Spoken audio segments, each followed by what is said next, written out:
Itutuloy pa nila ang tigil pasada. Kinokonsidera ng ilang mambabatas ang pagbibigay ng emergency powers kay Pangulong Marcos para tugunan umano ang hindi pa rin bumababang presyo ng mga pangunahing bilihin kung ano naging reaksyon ng Pangulo sa ulat ni Carrie Cator. Hindi raw kailangan ng special powers ng Pangulo para tugunan ang tuloy-tuloy na pagtaas ng inflation. I have already the power to declare an emergency and to control the prices of commodities. So that I don't think there is any need for more than that. That is sufficient. Yan ang naging tugon ng Pangulo ngayong inaasahang papalo sa mahigit 9% ang inflation rate sa Pebrero. Maglalaro ito sa 8.5 hanggang 9.3% base sa pagtataya ng Bangko Sentral. Ang dahilan ang mas mahal na presyo ng LPG, gayon din ng karneng baboy, isda, itlog at asukal. Pero positibo pa rin daw kahit papaano si Pangulong Marcos na siya ring tumatayong Agriculture Secretary lalo pat tinututukan daw niya ang supply ng pagkain.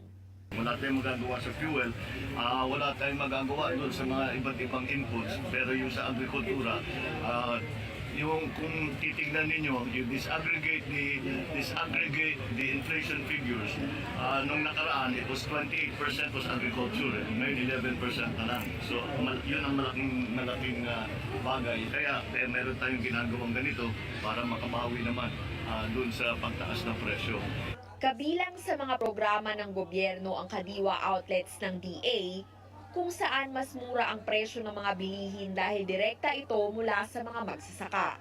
Naglunsad din ng bagong urban farming project para mas mapadali ang access ng mga tao sa food supply. This program encourages our people to grow their own food and other kitchen ingredients close to home, which improves access to affordable, safe, nutritious meals every day. Nakita na sa Metro. This is a nationwide program that we have launched.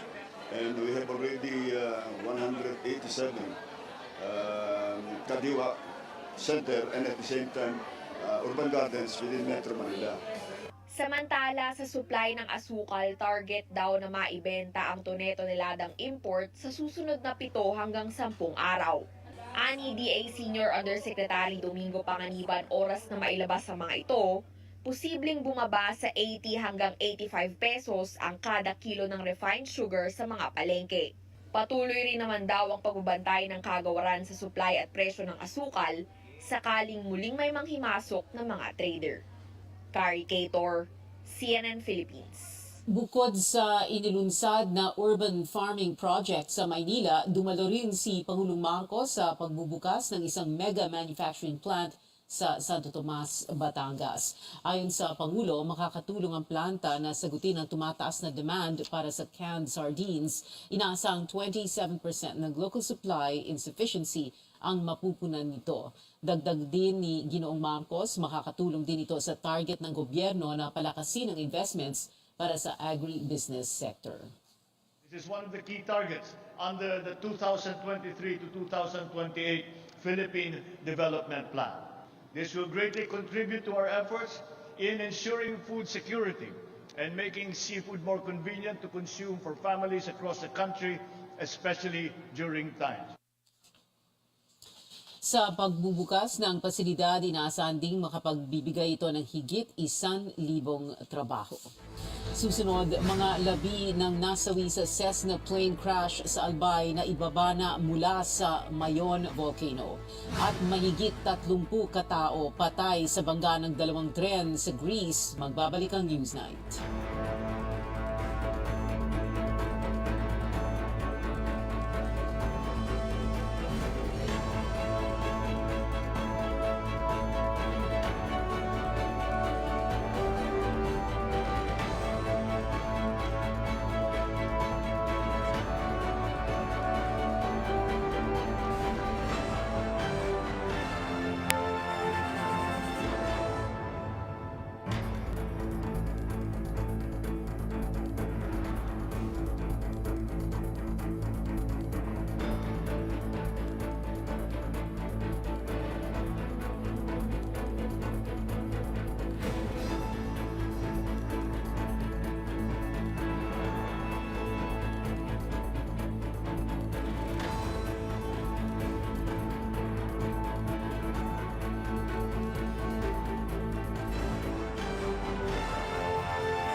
ang Newsnight sa CNN Philippines. Bago tayo pumunta sa ibang mga balita, may joint press conference ngayon sina Pangulong Bongbong Marcos at Malaysian Prime Minister Anwar Ibrahim na nakarating ng Malacanang bandang alas 4 ng hapon. Panoorin po natin ito. Are deep, and our cultures enjoy a natural affinity to one another. As such, we spoke of further deepening our people-to-people ties through continued cultural exchanges and tourism. I acknowledge the role of the Philippine diaspora in Malaysia and their contribution to both our economies. And as founding members of the Association of Southeast Asian Nations and the Brunei, Indonesia, Malaysia, Philippines East Asian Growth Area, the Philippines and Malaysia have ASEAN centrality embedded into our regional outlooks. We have thus resolved to support development and peace-building initiatives within this group, including the importance of achieving a resolution to the situation on Myanmar. We commended the progress made towards achieving sustainable and inclusive peace in Mindanao. It is a culmination of years of effort and sincerity amongst all parties, which will soon realize the dividends of peace. We have recognized the great contribution that Malaysia has made to the peace process in southern Philippines. And we hope that this support that they have shown over the past few years will continue and will continue to contribute to the success of the peace process and the establishment of the Bangsamoro Autonomous Region. I therefore invited Malaysia to continue supporting the Philippine government's efforts to bring development and enhancement to the livelihoods of Mindanaoans. Once again, I thank Prime Minister Anwar for coming to the Philippines, the first head of government I have had the pleasure of receiving during my administration. Your visit is a testament to our enduring friendship as ASEAN brothers who share the same vision of prosperity and of peace. Thank you, Mr. President. On behalf of Aziza and the delegation, I must express my profound thanks and gratitude for the warm welcome. And I believe and concur what you have expressed, the need to not only to affirm our commitment to work together, but to enhance Malaysia-Philippine relations, guided by shared interests, multidimensional bilateral cooperation, and vibrant people-to-people interaction. President Marcos Jr., let me assure you that the new administration in Malaysia will be more than happy to further enhance this collaboration. Our bilateral cooperation is multi-sectoral, covering trade and investment, education, health, agriculture, health, tourism, and culture. And I have alluded to earlier how our first generation of Malaysian professionals benefited immensely from the work at Los Baños and some of the known centers of learning in the Philippines. Our defense and security ties are also strong and growing. We share common borders and to an extent quite porous. Therefore, the collaboration needs to be further enhanced. We agreed to resume the 8th Joint Commission meeting to be led by both foreign ministers this year at a mutually convenient date. It's our turn to host this meeting, and I have advised the colleagues in the Foreign Ministry to facilitate and accelerate this process. We also discussed areas for further collaboration, new and important sectors such as halal industry, food security, which you have placed so much importance and have actually taken impressive strides in this direction. Digital economy, and are among the key areas that I propose as potential cooperation. The President and I also agreed that both countries should intensify efforts to increase the volume of trade and investments. We have had a good beginning, but there's no excuse why we can't further increase the both trade and investment that would be of tremendous benefit to both our countries. We also agreed that we should deepen the existing strong people-to-people ties through closer cultural and tourism collaboration, education, and sports. Malaysia stands ready to explore potential new collaboration with the Philippines in this regard. Now, the peace process in Mindanao. I must express again my profound thanks and gratitude. This has been a century-long, contentious issues that invariably affect the region and in particular Malaysia too. And under your leadership, President, you have seen great strides in this direction. And I think it's only our duty as a good neighbor to support and facilitate the process. And I stand guided, whatever things need to be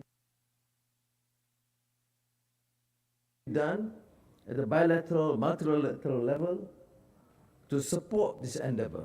It has to succeed in the interest of the Philippines and Malaysia and the region, and then utilize this enormous potential to the benefit of our people. Malaysia will also continue to offer assistance to the Bangsa Moro people through various capacity building programs, including through our Malaysia Technical Cooperation Program. In my meeting with the President, I've asked the Philippines assistance and cooperation to expedite the documentation of nationals so that they can be repatriated to the Philippines in a timely manner. And I am pleased that the willingness to facilitate this arrangement in a mutually agreed fashion. We also reiterated our commitment to continue supporting and enhancing cooperation with the BIMMP, IAGA, including hosting the Brunei, Indonesia, Malaysia, Philippines Facilitation Center. I did express my concern about the contentious, unresolved Myanmar issue, which is affecting Malaysia adversely due to the huge number of refugees, exceeding 200,000 people now in Malaysia.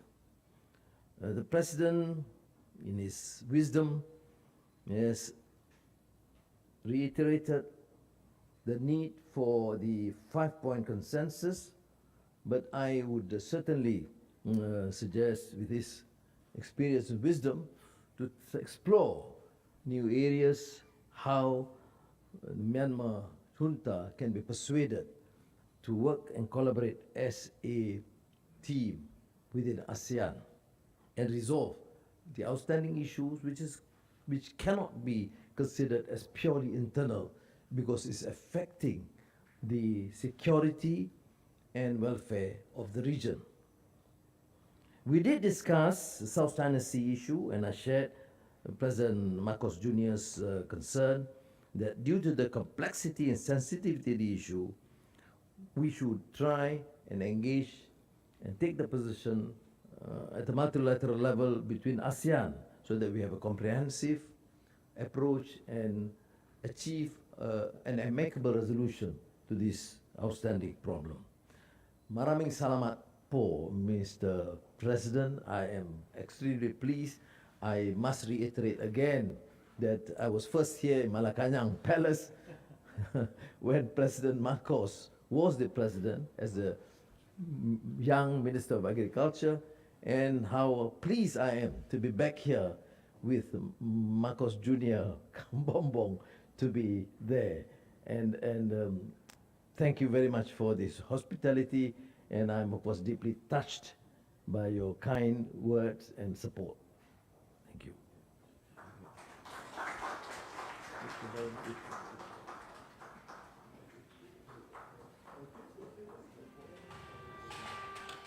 Ang maikling press conference or briefing, mga short remarks lang mula kay Pangulong Marcos at kay Anwar Ibrahim, visiting na Malaysian Prime Minister. Pinag-usapan daw nilang dalawa ang peace process sa More Islamic Liberation Front, kung saan nagsilbing third party ang Malaysia at tumulong dito. Pinag-usapan din ang Bangsamoro Autonomous Region at kung papaano pwedeng tumulong pa rin ang Malaysia. Pinag-usapan din ang border security, ang increase, ang pagdami ng trade and investments between Malaysia and the Philippines.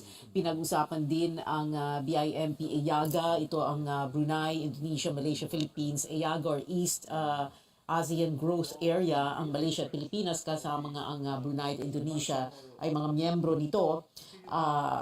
Na bring up din ni Malaysian Prime Minister Anwar ang kanyang mga concerns tungkol sa nangyayari sa Myanmar, kung saan ang junta ay in power at the moment. Sabi nga ni Anwar na hindi ito isang internal issue dahil apektado ang lahat ng mga neighboring countries. At pinag-usapan din ayon kay Anwar ang South China Sea issue, at dahil nga sabi niya sa complexity at sensitivity nitong issue ay dapat multilateral approach sa level ng ASEAN o ng Association of Southeast Asian Nations na kinabibilangan din ng Pilipinas at Malaysia. Sabi nga ni President Marcos ay unang head of government na bubisita sa Pilipinas sa kanyang administrasyon, sa ilalim ng kanyang administrasyon, si Prime Minister Anwar. Unang official visit ito ni Anwar sa Pilipinas bilang Prime Minister. He is 75 years old. Ika-10 Prime Minister siya ng Malaysia simula November 24 na nakaraang taon. Long-time opposition leader siya sa Malaysia. At medyo nagka-problema sila.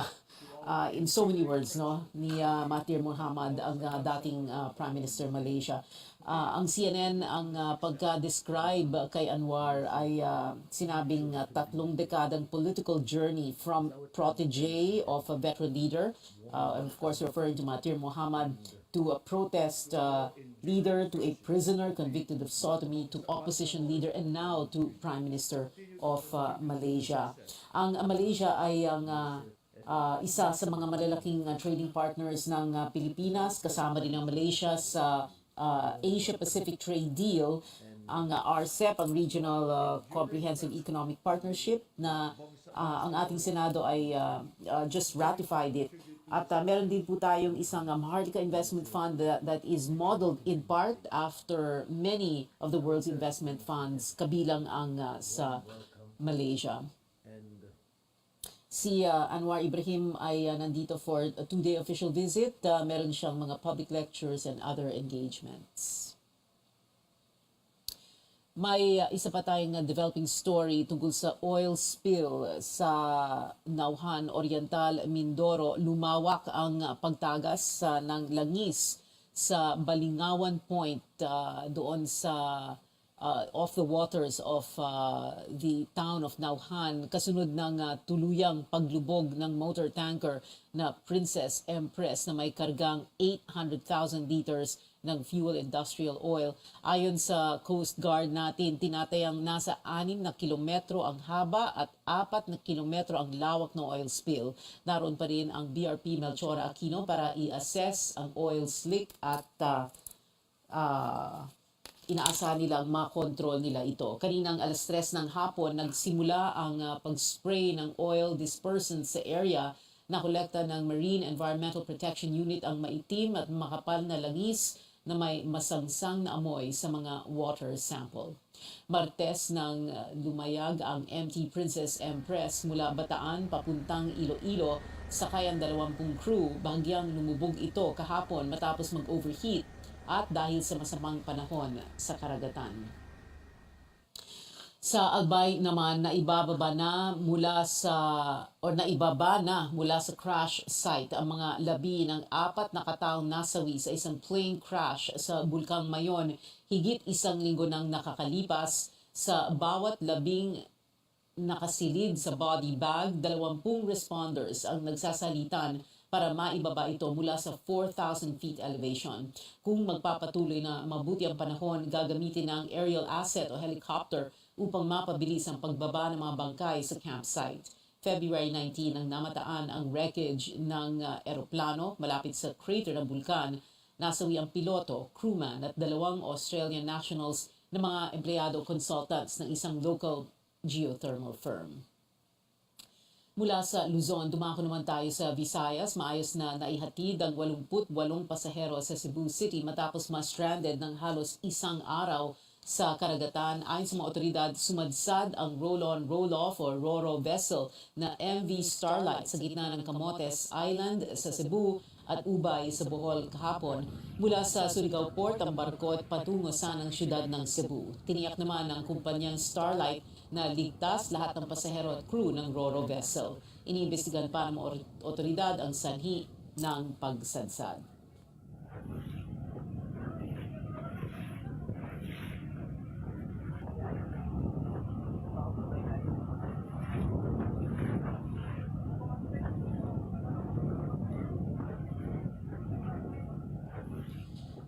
Kinwestiyon ng ilang senador kung bakit lahat ng 4 na dagdag na Enhanced Defense Cooperation Agreement sites ay ilalagay sa Northern Luzon. Pangamba ng mga mambabatas baka maipit ang Pilipinas sa nagkakainitang China at Taiwan na suportado ng Estados Unidos. Nanawagan rin ang Cagayan Provincial Government na huwag maglagay ng foreign forces sa probinsya. Magulat si Amor Santos. Umalma ang ilang senador sa posibilidad na sa Northern Luzon ilagay ang mga bagong sites ng Enhanced Defense Cooperation Agreement o EDCA. Sa mga dagdag na lokasyon na ito, pwedeng mag-station ng mga Amerikanong sundalo para sa joint training at exercises kasama ng mga tropang Pilipino. Tanong ni Senador Amy Marcos, chairperson ng Senate Committee on Foreign Affairs, bakit malapit sa Taiwan ang bagong EDCA sites? Baka raw maipit ang Pilipinas sa gitna ng away ng China at Taiwan, lalo't suportado ng Amerika ang Taiwan. What is our fight with Taiwan? I don't understand. No, ma'am.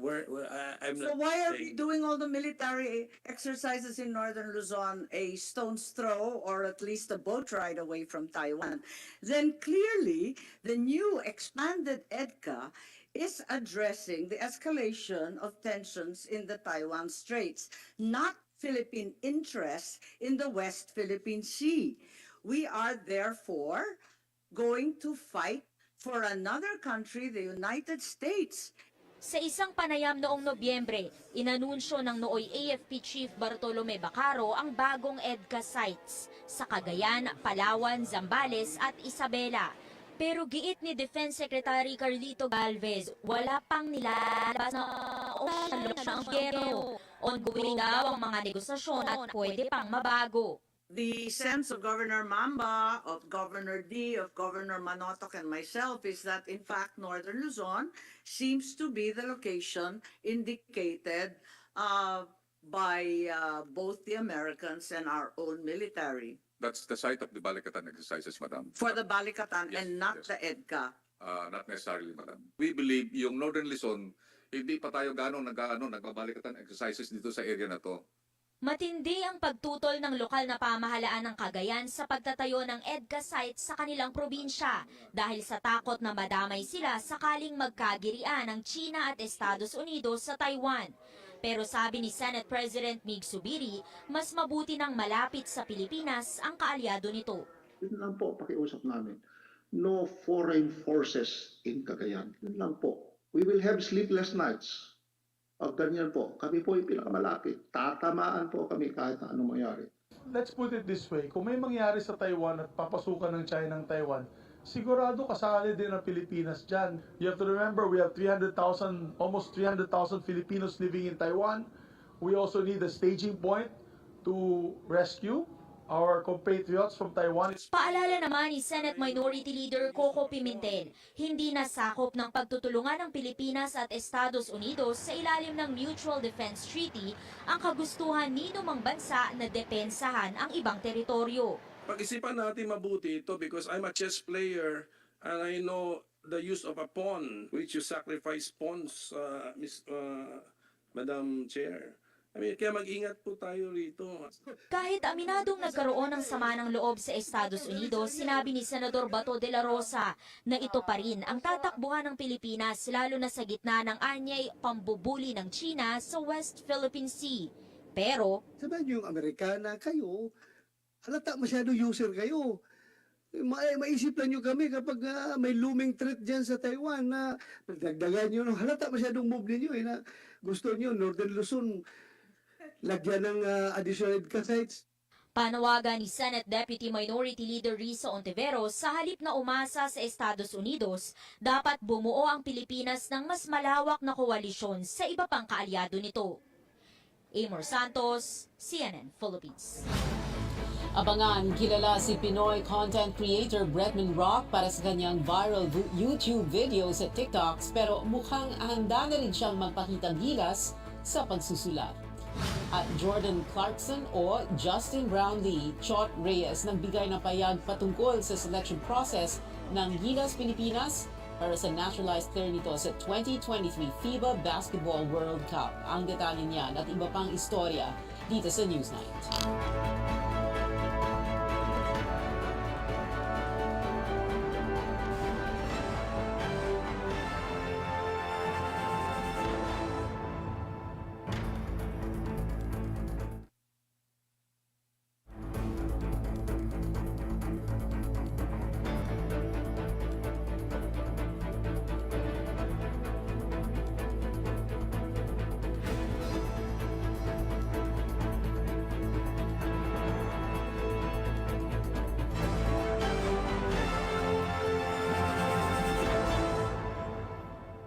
Ready?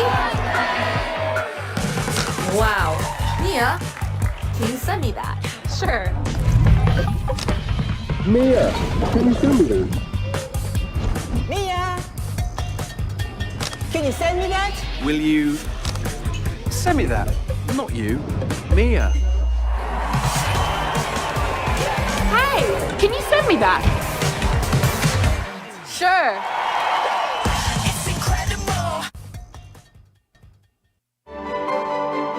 Sa katulad ko na ako isang ina, para ako yung butas ng karayom. Walang imposible kahit mahirap, basta gusto mo. Gusto ko pong maging inspirasyon sa mga kababaihan para yung mga kababaihan na ma-inspire sa akin ay makaka-inspire din sila ng mas marami para pag mas marami na tayo, mas matibay. Ang isang babae ay isang leader, hindi naiiba sa isang lalaki. It's 6:30 p.m. That time check was brought to you by ACS Manufacturing Corporation, ISO certified world-class quality. ACS.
para isakayang walang malay na chemical engineering student ng Adamson University mula Binyan, Laguna papuntang Imus, Cavite.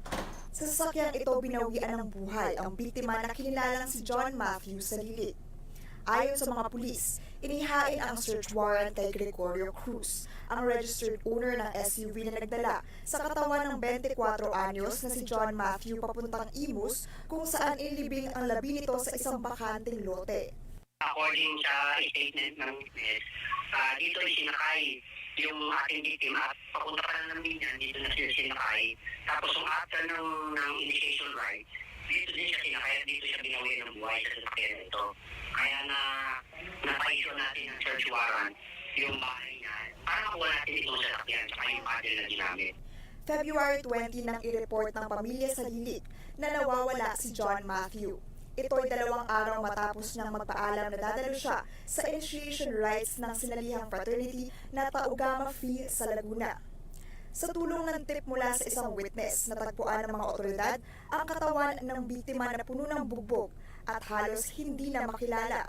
During our investigation, we have identified na yung mga kasama dun sa hazing and officers ng fraternity sa Adamson University. Yung isa doon, yung pinaka-presidente nila, siya yung nagturo kasi kasama siya sa naglibing.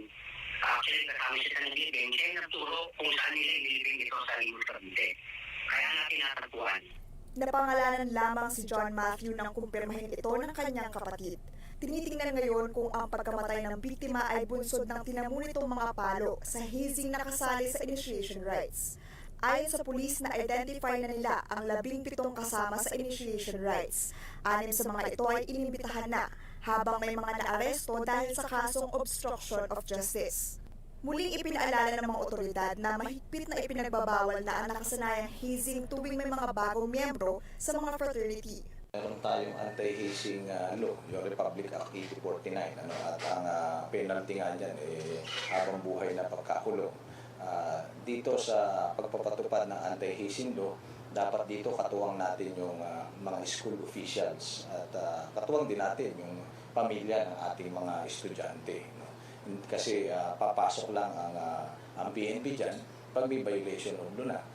Yung preventive niyan, more on nandun sa mga school officials sapagkat yung mga fraternity natin most open sa loob ng premises ng ating mga eskwelahan. Sa isang pahayag, sinabi ng Adamson University na magsasagawa ito ng sariling investigasyon. Samantala, nagpahayag naman ang Taugama Phi Fraternity na kinukondina nito ang lahat ng uri ng karahasan. Siniguro rin itong sumusunod ito sa batas. Ayon sa PNP, hinihintay na lang na maihain ang kaso para makipag-ugnayan ang mga otoridad sa Bureau of Immigration upang maisama sa watchlist ang mga sangkot sa pagkamatay ni John Matthew. Chrissy de Matulak, Sinan, Philippines.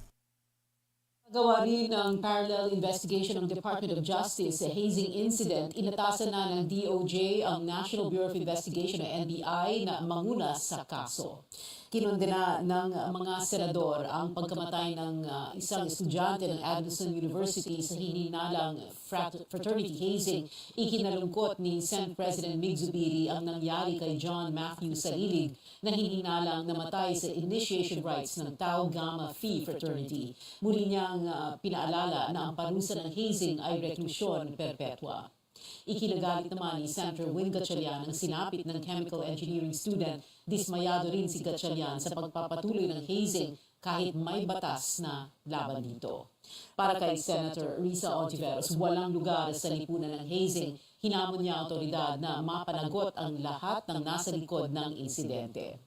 Hindi naman tutol si Senator Bato de la Rosa sa fraternities pero kailangan din bantayan ng school administration ang mga ganitong samahan. Enforcement nagkukulang pero siguro sa part ng school management talagang ewan ko if they're tolerating these packages, I'm sure they're not. Sana mag-institute ng additional measures na mabantayan yung dalawang estudyante na hindi mabiktima sa hazing. I'm not providing opportunities, but siguro yung fraternity themselves should police their ranks and the school administration very crucial. Kasi ang police naman, the police cannot be around every square inch of the territory. May misa ang Adamson University bukas ng tanghali para kay John Matthew Salilig, hinihikayat ang mga estudyante na magsuot ng itim. Isang linggo lang matapos mabistong nagnakaw ang 5 empleyado ng Office for Transportation Security sa Ninoy Aquino International Airport, isa na namang security screener ang arestado dahil sa pangungulimbat ng relo ng isang dayuhan. Para sa detalye, may live report si Paige Javier mula Pasay. Paige. Pia, isa na namang tauhan ng Office of Transportation Security o OTS ang nahuling nagnanakaw sa pasahero sa NAIA. Inaresto kanina umaga si Valeriano Diaz Ricaplaza Jr., isang security screener sa NAIA Terminal 1, matapos umano'y magnakaw ng relo ng isang Chinese na pasahero. Ayon kay OTS Administrator Mao Aplasca, nangyari ang insidente kaninang alas 2:30 ng madaling araw. Ayon daw sa pasahero na si Sun Yu Hong, tinanong niya si Ricaplaza tungkol sa relo na dumaan sa security check kasama ng kanyang mga bagahe. Itinanggi daw ni Rica Plaza na nakita niya ang relo, dahilan kung bakit pinareview ang CCTV footage sa lugar. Sa video, kitang kinuha ni Rica Plaza ang relo ng pasahero. Kasalukuyang nasa kustodiya ng PNP Aviation Security Group ang suspect. Ito ang pangalawang insidente ng pagnanakaw ng security screening officer sa loob ng isang linggo. Noong Pebrero 22, nahuli rin sa isang video ang ilang tauhan ng OTS na nagnakaw ng pera mula sa isang Thai national sa Terminal 2. Isinailalim sa preventive suspension ang 5 empleyadong sangkot sa insidente habang pinag-aaralan ang isasampang administrative at criminal charges. Naunang sinabi ng Manila International Airport Authority na maaari raw itong isang modus. Pinaigting ng otoridad ang seguridad sa paliparan, gaya ng pagtanggal ng glass film sa pinangyarihan mismo ng insidente para kita ang galaw ng mga empleyado. Kasama na rin ang posibleng paglagay ng karagdagang CCTV camera sa mga tinatawag na blind spot sa paliparan. Tinitingnan rin ang posibilidad na ilipat sa MIAA ang employment ng mga taga-OTS na nagmamando sa mga security screening areas. Kanina ay naglabas din ng pahayag ang MIAA ukol sa insidente ngayon. Kinundena nila ang mga insidente ng pagnanakaw dahil daw nagpapakita ito ng masamang imahe sa mga paliparan at pati na rin sa turismo sa bansa. Pia? Maraming salamat, Paige Javier. Kinundena ng Manila International Airport Authority ang mga insidente ng pagnanakaw sa NAIA, paglabag daw ito sa tiwala at integridad ng isang public servant. Nilagay rin daw nito sa alanganin ang reputasyon ng paliparan at ng buong bansa. And susunod, the NBA star Kevin Durant sasalang na sa unang laban bilang miyembro ng Phoenix Suns. At 2 miyembro ng tanyag na South Korean boy band magbabalik sa Pilipinas, manatiling nakatutok sa Newsnight.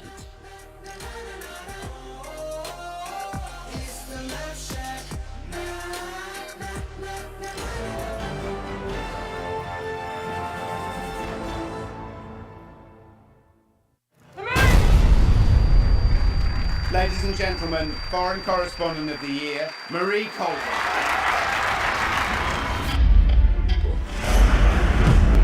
Our mission is to speak the truth to power.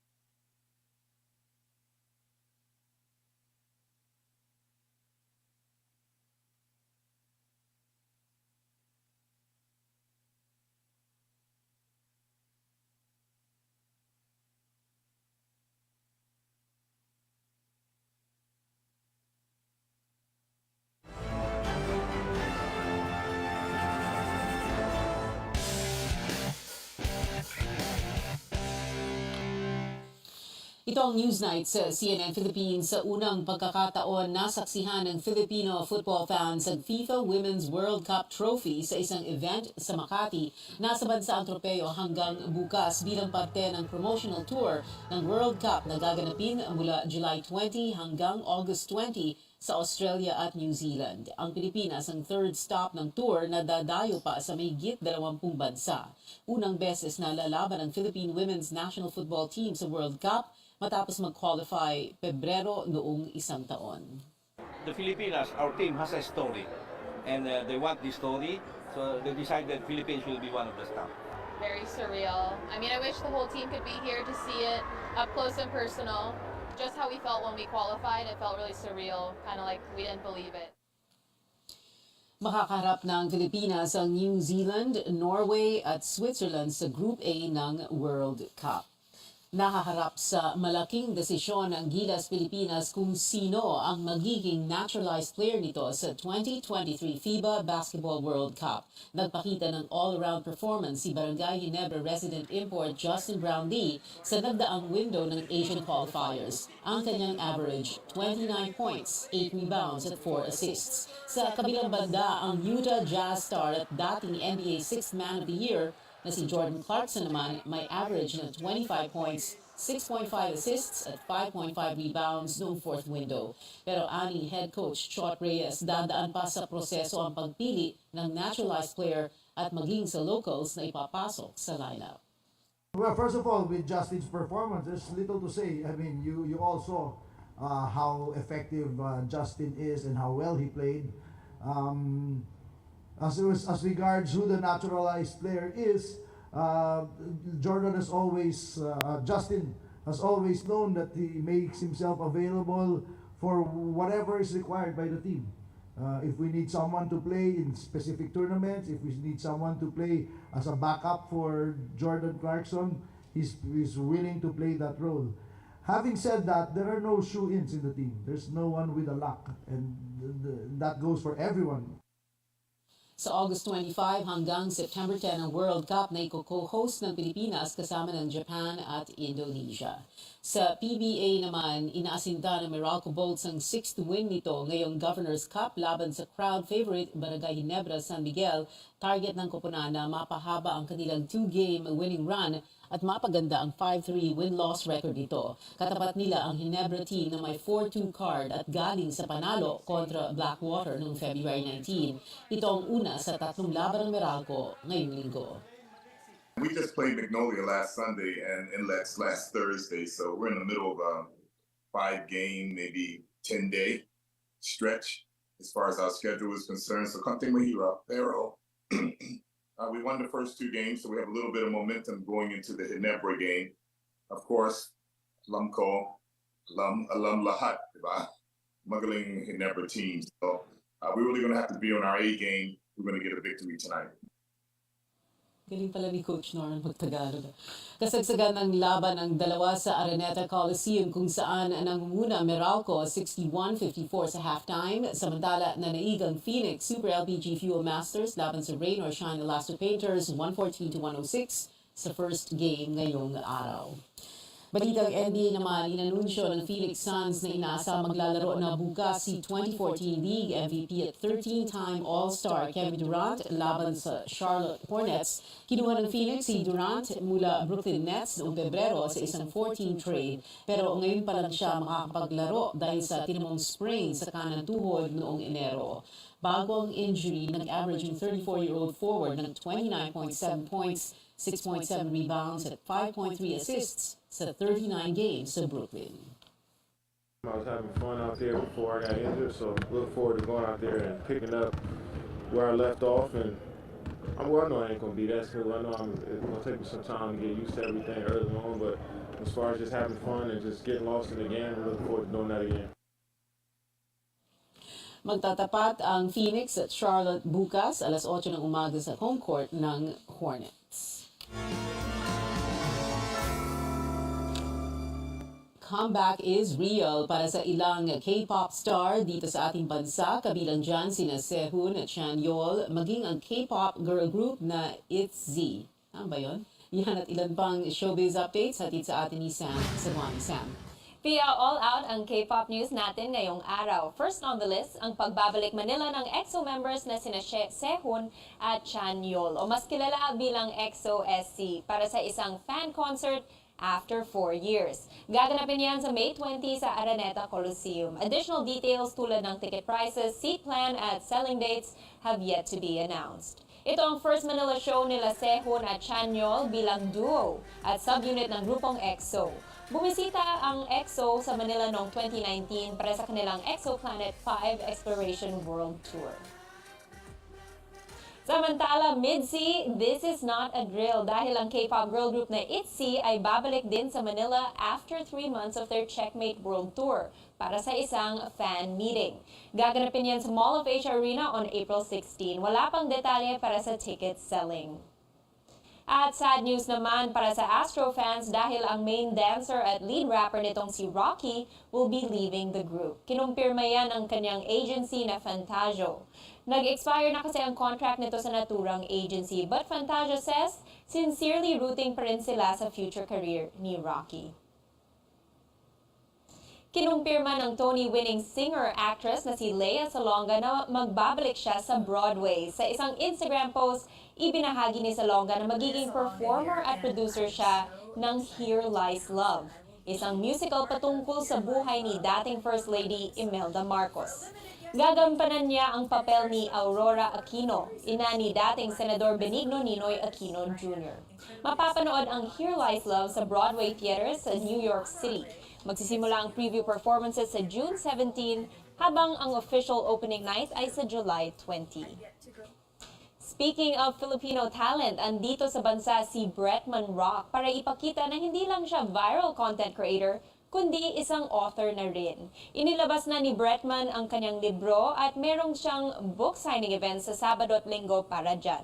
Nang makapanayam ko ang Hawaii-based YouTuber na malapit sa 9 million na ang subscribers sa platform, nagkwento or rather, nagmanifest siya kung ano ang susunod niyang mga hakbang.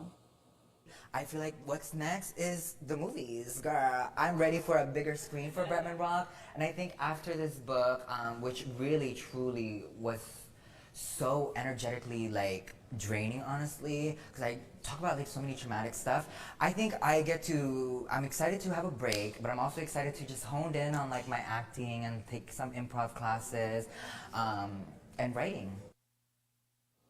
Ang part 1 ng interview ng CNN Philippines kasama si Bretman Rock mapapanood bukas dito sa Newsnight.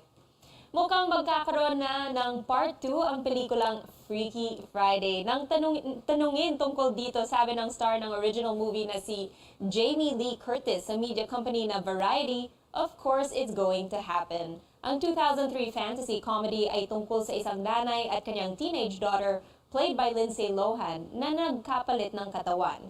Dati nang ipinahiwatig ni Curtis na magkaka-sequel nang mag-post siya ng throwback photo kasama si Lohan with the caption, "Freaky Fingers Crossed."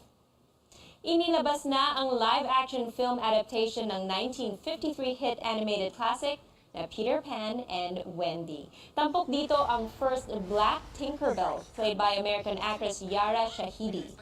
May mga changes din daw pagdating sa remake nito. For one, ang grupo ng Lost Boys ay may kasamang babae. Gagampanan ni British actor Alexander Maloney ang role ni Peter Pan, habang ang American actress at model na si Ever Anderson ang gaganap bilang Wendy. Ang English actor na si Jude Law naman ang gaganap bilang Captain Hook. Here's a look. It's hard.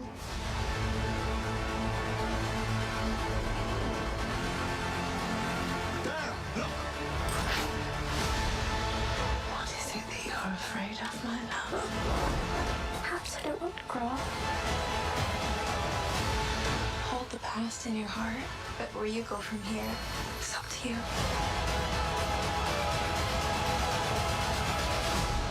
Wendy, Moira, Angela, darling. Where is Peter Pan? Ipapalabas ang Peter Pan and Wendy exclusively sa Disney Plus sa April 28. At yan ang updates para sa Showbiz Spotlight at Screen Time para sa araw na to. Balik sa iyo, Pia. Maraming salamat sa iyo, Sam Zadwani. At yan ang mga kailangan ninyong malaman ngayong Miyerkules, March 1, 2023. Magkita-kita ulit tayo mamayang alas 8 sa Politics as Usual. At bukas, dito pa rin sa CNN Philippines. Ako si Pia Ontiveros. At ito ang Newsnight.